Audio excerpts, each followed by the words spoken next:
nggak pernah bayangin nama gue ada di apa namanya di MDB itu.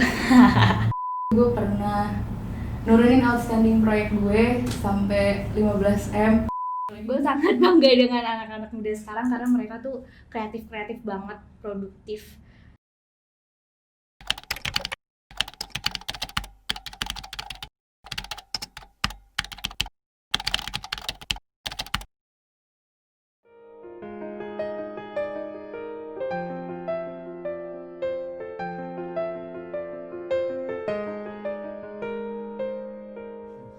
Halo, selamat malam. Kami dari 3 Titik ingin meminta pendapat kalian dari beberapa pertanyaan yang sudah kami susun. Dan kami juga menyediakan waktu untuk kalian saling berdiskusi satu sama lain dengan keluh kesah kalian masing-masing. Semoga apa yang kalian bagikan di sini mungkin bisa mewakilkan kita semua.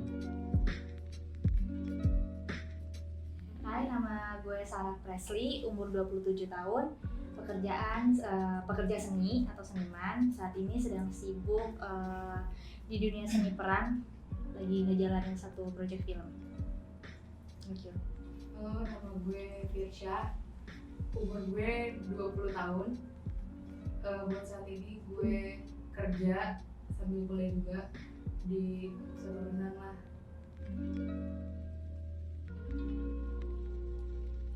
Menurut gue passion itu hal yang bikin kita semangat setiap harinya.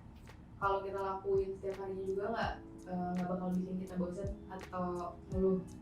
Itu sih. Kalau menurut gue passion itu tuh suatu hasrat yang timbul dari diri lo sendiri yang bikin diri lo termotivasi untuk ngelakuin satu hal untuk menjadi lebih baik di hal tersebut. Iya, apa yang gue kerjakan itu sesuai dengan passion gue. Kalau gue saat ini sih multitasking ya.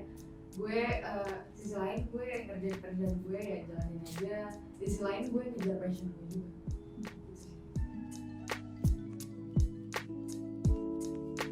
Ya, menurut gue penting gak penting sih karena gue jujur kan gue di lingkungan gue kan perkantoran.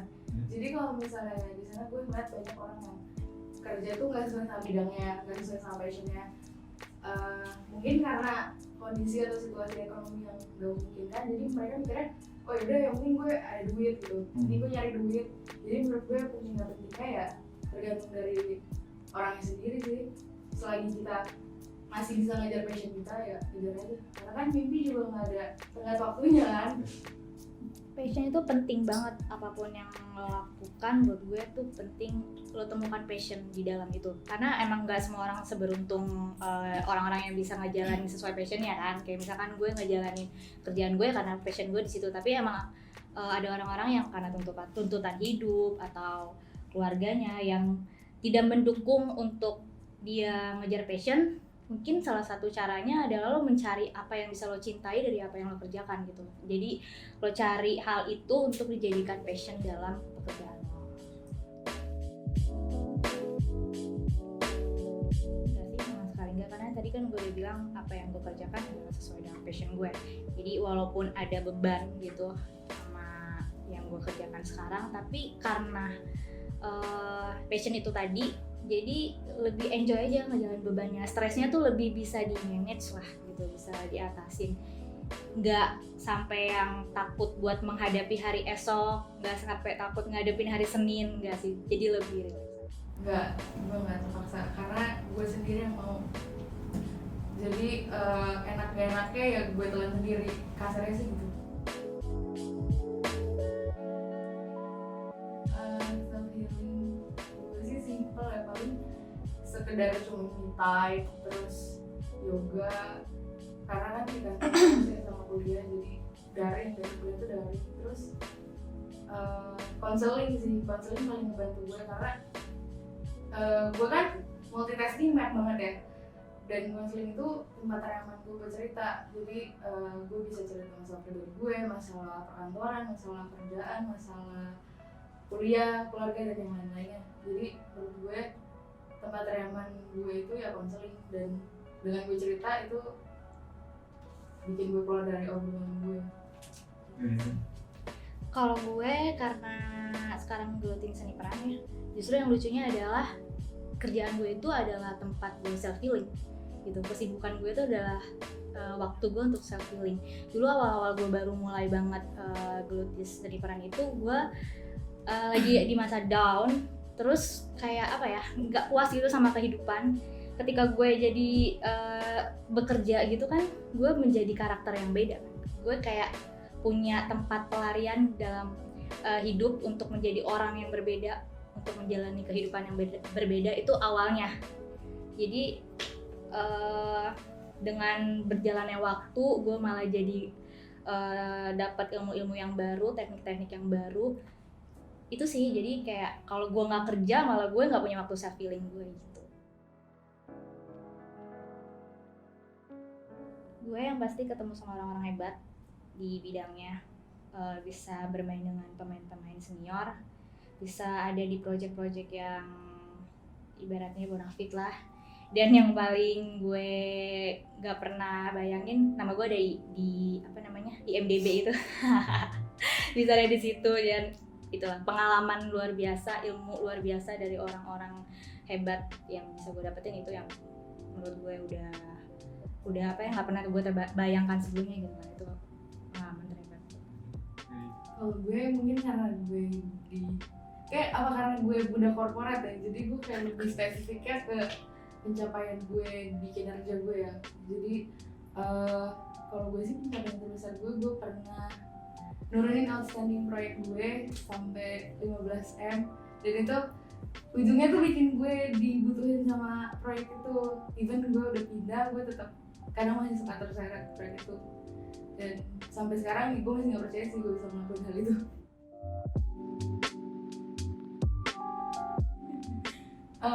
Mimpi gue dalam bekerja ya, gue sih pengennya jadi pemimpin di suatu perusahaan sendiri sih.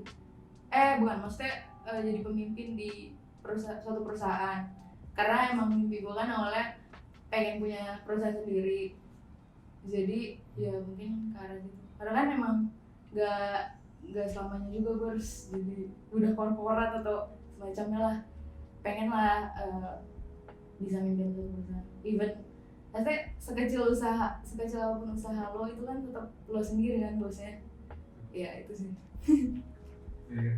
Mimpi gue yang pasti ingin sukses sebagai seorang aktor atau aktris, pingin long last di sini di bidang ini, tapi nggak cuman kedepannya, pinginnya nggak cuman di depan layar, tapi bisa di belakang layar juga. Mungkin bisa punya production house sendiri. Dengan idealisme yang gue punya, gue bisa bikin karya-karya yang gue mau. Dan sampingannya karena gue tahu mungkin nggak bisa panjang gitu ya di entertain, mungkin ya pingin punya bisnis juga sendiri gitu. Amin juga buat kamu. Gue kalau gue gimana ya, yang pertama pasti berusaha lah ya. Terus gue pernah punya pikiran kalau kita punya mimpi besar, ya kita harus pecahin satu-satu lah, bikin mimpi itu tuh jadi rencana kecil-kecil kita sendiri, dan susun sampai ya capai aja dulu yang paling kecil, capai aja dulu, nanti lama-lama juga kita ya sampai ke mimpi kita yang besar itu. Terus terakhir doa sih tuh. Ya sama, berdoa dan berusaha. Kalau gue sih lebih ke ini ya, suka nyuri ilmu sama orang pemain lain atau apalagi yang udah senior gitu. Pasti gue sebenarnya bukan orang yang sumpel atau seneng ngobrol apalagi sama orang baru, tapi karena gue tahu itu harus, jadi kayak terpaksa menjadi orang lain untuk ngobrol, nanya semua yang bisa nambah ilmu gue, pengalaman gue. Itu sih kayak jangan pernah bosan untuk belajar dari siapapun dan dimanapun. Gue juga di lingkungan perkantoran gue juga kayak kalau kita pasti gak bisa jadi diri kita sendiri. Iya. Gue pasti juga, pertama jadi orang yang munafik ya sih. Gue nggak gampang bersosial, cuma karena tuntutan sih. Iya. Link itu perlu sih menurut gue. Apapun yang dulu, link itu perlu.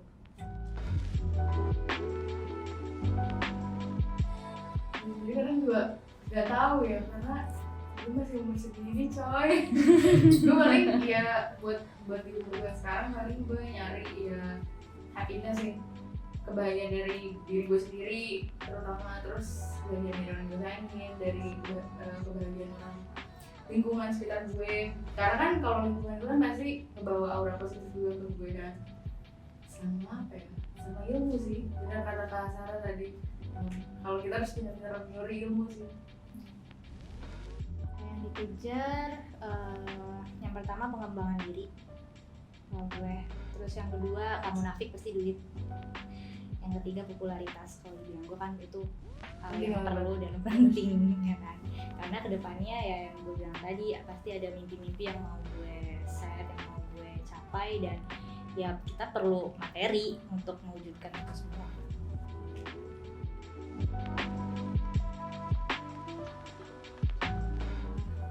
Menurut lo, tanggapan lo terhadap seorang seniman yang full time ya, seniman gimana?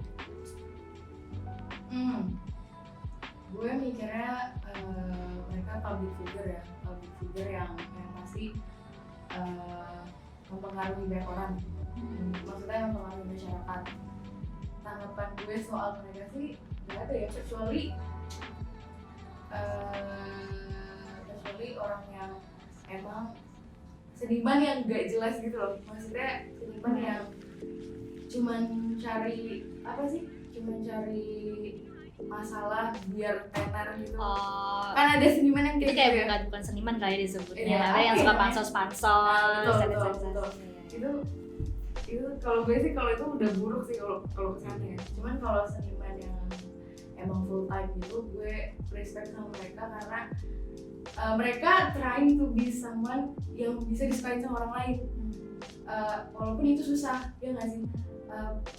Mereka harus dicontoh sama orang banyak, mereka harus ngatur gimana sih caranya semua orang tuh biar bisa suka sama gue, gimana caranya dengan gue ngelakuin ini gue tuh gak salah gitu. Padahal di sisi lain ya mereka punya kelemahannya sendiri, punya jati dirinya mereka sendiri yang emang gue bisa gak sih jadi diri gue sendiri tapi tetap gue bisa ngejalanin pekerjaan ini gitu.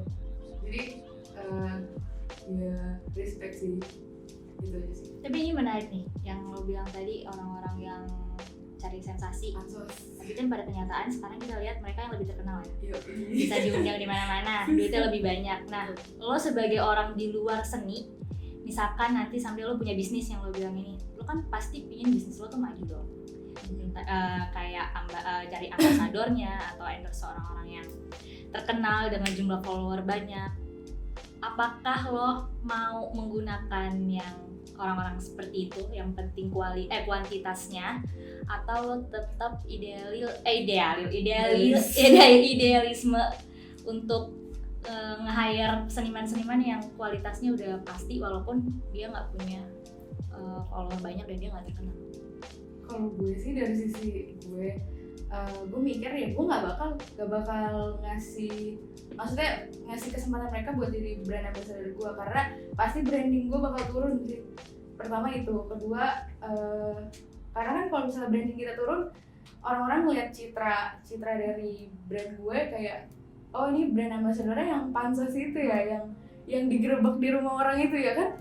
Menurut gue nggak sih, gue nggak bakal pakai. Ya gue masih bisa milih brand gue tuh pantas gak sih buat artis yang mana, artis yang ini banyak pilihan sih. Gitu. Personal branding mereka tetap penting ya. Personal branding mereka tetap penting, cuman ya udah nggak ada tertariknya sama sekali buat perusahaan gue. Amin perusahaan gue. Dari Mirza mungkin ada pertanyaan? Dari gue kan public figure ya.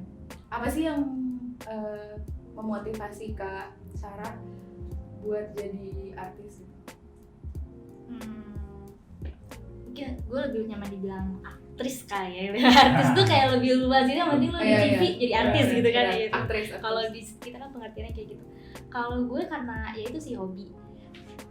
Gue tuh kayak ngerasa gini, karena dari keluarga gue ya, itu nggak ada yang seniman sama sekali.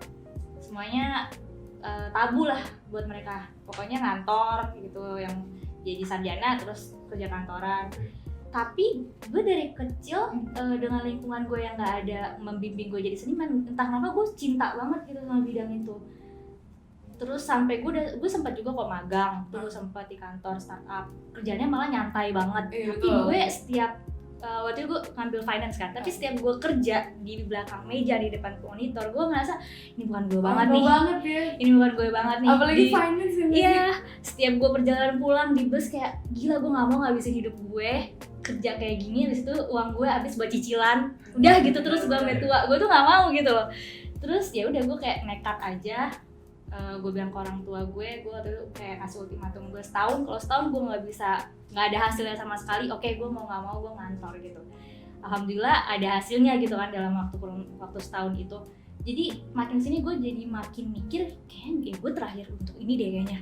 Gue nggak dikomporin sama siapa-siapa, gue nggak dijejelin sama siapa-siapa, tapi gue bisa segini cintanya sama bidang ini, gue bisa segini enjoynya. Jadi ya gue ngerasa ya kayaknya ini bidang gue lah, maksudnya gue terakhir buat jadi seorang seniman gitu. Tapi tanggapan dari orang tuanya gimana? Apa kan aktris itu kan pasti kalau orang tua yang mandang pasti pergaulannya nanti gimana gitu.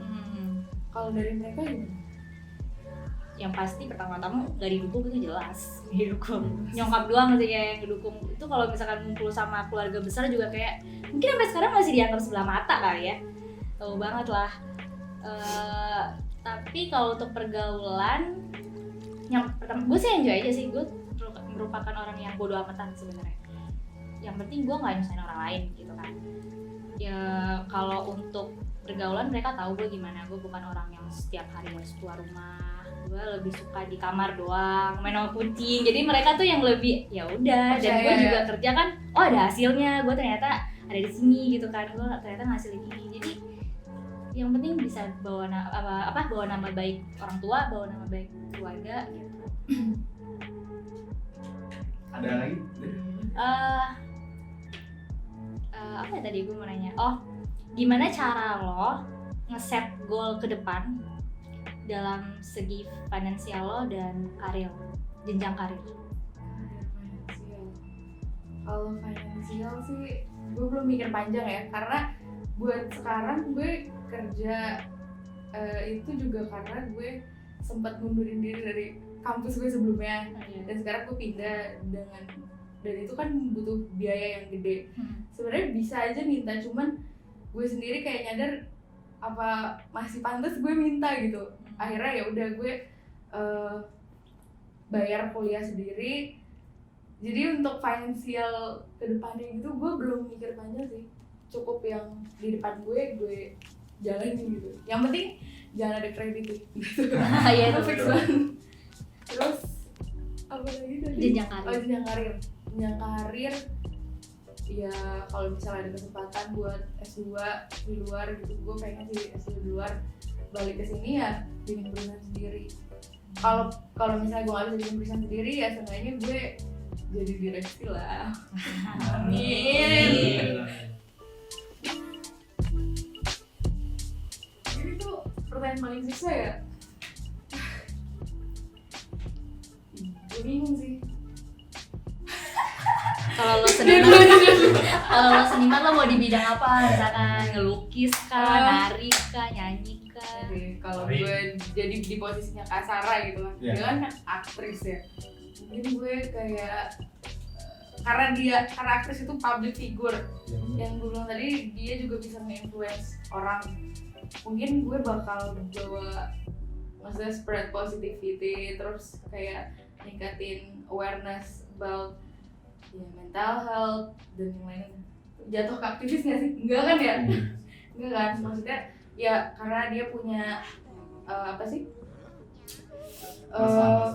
masa yang banyak gitu. Jadi menurut gue bagus lah dia kalau misalnya ada media untuk menyalurkan hal itu.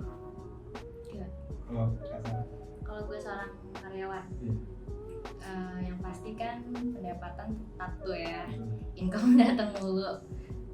Gue pasti akan ngeinvestasiin, lebih banyak ke investasi supaya supaya kedepannya gue bisa bangun bisnis juga, terus bisa terjamin juga hidupnya. Apalagi ya lebih keren. Kalau nabung tuh nggak bakal Iya, nggak bakal ada hasilnya gitu ya. iya lebih ke ini sih investasi. Pasti gue akan lebih jor-joran sih. Kalau sekarang kan karena pendapatannya per project pasti akan gue pilah-pilah kan nggak sebanyak kalau mungkin gue langsung nyicil rumah, nyicil mobil. Itu gaji mulu tiap bulannya kan. Udah sih gitu aja. Udah pesan suami gue dah. Oh enggak sih, kalau gue independent woman ya. Apa nih, masih nanya-nanya? Boleh kalau ada yang mau ditanyain. Lo pernah kepikiran gak sih untuk resign dari kerjaan lo sekarang gitu terus pingin jadi freelancer gitu, lebih bebas? Gue bukan kepikiran itu kayak ya Target. pengen. Ya pasti suatu saat gue bakal resign sih. Cuman butuh waktu yang tepat kan. Gue juga ngumpulin duit juga buat buka usaha atau yang lainnya. Kenapa masih bertahan nih sekarang? Yang tadi gue bilang sih. Tuntutan. Karena gue masih ada tanggung jawab kuliah. Oke. Dan itu gue nggak mungkin minta lagi ke orang tua gue juga kan. Jadi ya sebisa mungkin gue maksudnya tanggung sendiri dulu lah. Kalau itu udah selesai gue baru bisa mikirin yang lain lah. Gitu. Gue bingung ya kalau soal kerjaan lagi. Kalau kakak nih sebagai aktris biasanya cari pasangan tuh susah nggak? Atau di sana kan ini keluar konteks sedikit ya? Nggak apa-apa. Bukan, karena emang di sana banyak kan aktris sama aktris. Kalau aktris sama orang biasa tuh bisa nggak sih sebenarnya? Apa itu cuma settingan apa gimana? Ini lebih ke gue kan? Iya. Tergantung sih sebenarnya, apapun profesinya itu nggak jadi masalah, itu tergantung personality orangnya. Karena percaya nggak percaya, walaupun sesama aktris nih, sesama benar-benar di dunia acting, kadang gue menemukan cowok yang malah overprotective. Padahal dia misalkan acting juga nih sama lawan main cewek, mesra-mesraan, tapi begitu sama pacarnya nggak boleh juga mesra-mesraan walaupun cuma acting sama lawan main cowoknya gitu. Karena gue pikir sama-sama seniman, sama-sama aktor bisa ngerti kalau itu cuma acting, tapi ternyata banyak yang nggak ngerti sebenarnya. Jadi kalau dibilang gampang nggak sih cari pasangan, malah menurut gue di dunia entertainment ini malah susah menurut gue ya. Karena ya gimana sih lo nemuin nyari pasangan yang dengan rela hati membiarkan pasangan lo untuk mesra-mesraan dengan alasan pekerjaan gitu kan. Pasti nggak semua cowok bisa mengerti itu gitu, nggak semua cewek juga bisa mengerti itu. Menurut gue itu lumayan susah. Jadi kalau ternyata gue udah menemukan ya gue keep gitu loh, kalau bisa long last gitu. Berarti pernah sama aktor juga ya? Gue sebenarnya punya prinsip untuk tidak cinlok. Karena Iya. menurut gue itu prinsip gue ya. Kalau Iya. menurut gue kalau gue cinlok berarti gue gagal untuk keluar dari karakter gue di film itu. Menurut gue gitu. Jadi dan yang kedua menurut gue kalau gue sampai cinlok sama lawan main, kemungkinan lawan main gue cinlok lagi dengan lawan main berikutnya sangat besar dong. Kayak gitu. Kalau prinsip gue kayak gitu. Jadi gue selalu mencari di luar, sama-sama seniman tapi di luar bidang gue. Kayak yang sekarang gue lagi jalanin kan gue sama musisi. Nah, gue lebih kayak gitu sih. Di musisi banyak. Tergantung ya, itu dia, tergantung orangnya. Tergantung orangnya. Tapi gue ngejalaninnya jadi nyantai gitu karena lo kan harus ngertiin gue ketemu sama lawan main cowok, ya gue juga ngertiin dia gitu. Kalau kerja gue nggak mau ganggu dia juga nggak ganggu gue pas kerja gitu. Lebih nyantai sih malah. Tapi ada, gue pernah lihat pernah nggak kan sering banget ya ada film bioskop yang selesai mainnya itu pasti orangnya itu selalu di up ke berita tuh kayak ini pacaran sama lawan mainnya. Ya pernah nggak ngeliat kayak gitu? Ngalaminnya? Heeh. Enggak sih, nggak pernah. Kadang kan itu juga settingan ya. Itu settingan. Ups. Pura-pura nggak tahu. Iya, karena demi mendongkrak kan ya sekarang ya gitulah zaman sekarang. Kalau dari seniman lo tertarik kayak gitu maksudnya? Seniman? Pasangan sama. Gue pernah sih. Oh pernah. Dan alhamdulillah gue. Ya, jadi apalagi musisi itu aduh. Emang kenapa Jadi musisi? kerjaannya apa mas? Ngeband. Oh iya kayak jadi. apa di apanya, di bagian apa, nyanyi? piano, jam. apa aja pokoknya band atau musisi atau apapun itu gue bener-bener pelajarin. Soalnya pernah kayak gitu pasti emang ya makan hati gak sih, apalagi gue tuh orangnya emang ya kan tadi emang ngeliat pasangan sendiri harus gimana, mungkin dia punya apa pengagum atau gimana, mungkin menurut dia wajar, tapi menurut gue aneh gitu, karena kan gue kehidupan gue gak kayak gitu, jadi gue mending gak usah lah, mending gue jauhin daripada gue makin aneh sendiri. Sama makan hati ya. Iya, iya nggak sih kak? Tapi kan seniman itu nggak harus dari public figure, kayak misalkan dia seorang pelukis, pemahat patung gitu kan, itu bisa dibilang seniman gitu. Intinya sih sebenarnya bukan dari kalangan orang kantoran, eksekutif kayak gitu yang punya penghasilan tetap gitu, lebih ke seniman yang freelancer lah yang kayak gitu-gitu lah ibaratnya. Sebenarnya gini sih, itu balik lagi ke gue nya kan ya, gue nya mau orang yang gimana gitu. Kalau misalnya emang senimannya cocok sama gue atau cocok sama pemikiran gue, yang penting kan pemikiran gue tuh sama dia tuh nyambung gitu. Yang penting satu frekuensi. Iya benar. Kalau misalnya selama itu nyambung ya gue fine aja sih, dan yang paling penting gak selingkuh udah. Yang paling penting itu kesetiaan. Lu ada trauma juga sama musisi? Iya. Iya, kan bilang dia. Kalau Udah pernah. Kenapa ya? Ya gitu deh. Apa sih diselingkuhin mah? Oh. Ya nggak pahit-pahit banget sih sebenarnya. Asik Gue diselingkuhin malah sama orang kantoran. Karena kalau misalnya satu kantor tuh biasanya emang lebih cimok kan nggak sih? Kan? Tapi gue pernah cimok di kantor. Tuh kan. Itu emang karena kan yang selalu ketemu tiap hari, apalagi kalau misalnya lembur ya kan.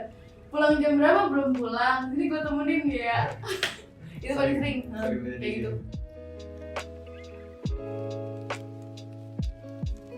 Pesan. Kalau buat gue sangat ini kesannya gue udah tua banget ya, padahal enggak ya, maksudnya gue sangat bangga dengan anak-anak muda sekarang karena mereka tuh kreatif banget, produktif. Zaman gue tuh SMA kayak gue nggak ngerti apa-apaan, sekarang udah ada yang jadi makeup artist. Itu gue benar-benar salut banget. Pesannya sih yang penting apa yang lo lakukan itu lo harus cintai apa yang lo lakukan, lo harus bersungguh-sungguh dan jangan pernah ngebandingin sama orang lain. Yang itu cuman bisa bikin kita terhambat sih menurut gue. Kita bandingin aja diri kita yang dulu sama yang sekarang dan ke depannya gitu. Kalau dari gue, karena gue punya adik remaja ya, jadi gue mikir pesan buat mereka yang seumuran tuh, maksudnya seumuran adik gue ya, mereka kan remaja, mungkin coba lebih fokus untuk ngejar mimpinya, terus jangan sia-siain waktu untuk belajar, karena gue sendiri pun nyesel dulu gak belajar seserius itu. Tapi balik lagi sih, yang lo lakuin itu semuanya, kalau misalnya ada kegagalan, please banget jangan langsung ngedown gitu, karena jalan masing-masing orang untuk sukses tuh beda. Terus selalu nomor satuin mental health kita sendiri, karena itu paling penting sih, jujur di zaman yang ini emang itu awareness dari gue sih, soalnya gue punya pengalaman gak enak sama adik gue gitu tentang itu, jadi itu mempengaruhi banget sih, dan stop banget bullying, dan pokoknya itu deh penting banget. Spread the love. Iya betul.